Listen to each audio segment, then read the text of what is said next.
بسم الله الرحمن الرحيم. يا أيها النبي لم تحرم ما أحل الله لك تبتغي مرضات أزواجك والله غفور رحيم. قد فرض الله لكم تحلة أيمانكم والله مولاكم وهو العليم الحكيم. وإذ أسر النبي إلى بعض أزواجه حديثا فلما نبأت به وأظهره الله عليه عرف بعضه وأعرض عن بعض. فلما نبأها به قالت من أنبأك هذا؟ قال نبأني العليم الخبير.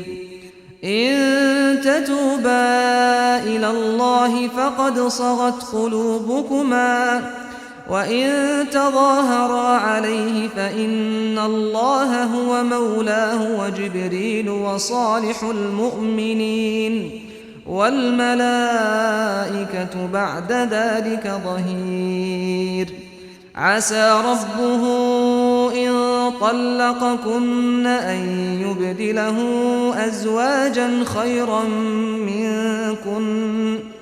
أزواجا خيرا منكن مسلمات مؤمنات قانتات تائبات عابدات سائحات ثيبات وأبكارا.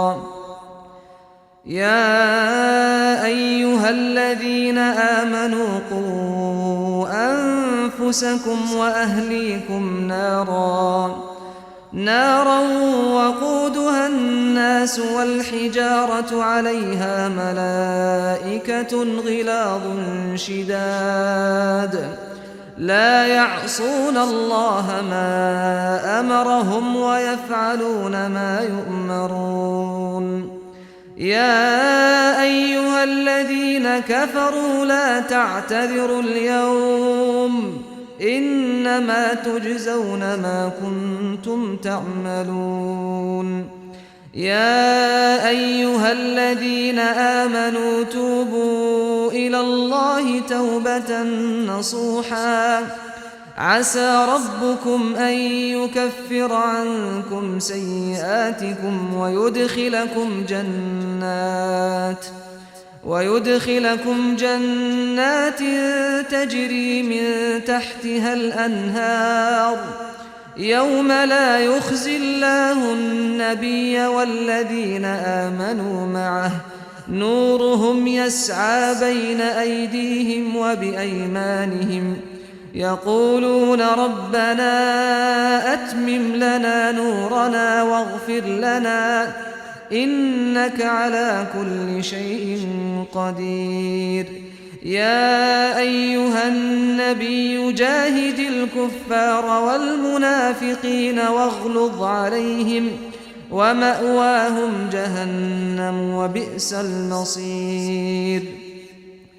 ضرب الله مثلا للذين كفروا امرأة نوح وامرأة لوط كانتا تحت عبدين من عبادنا صالحين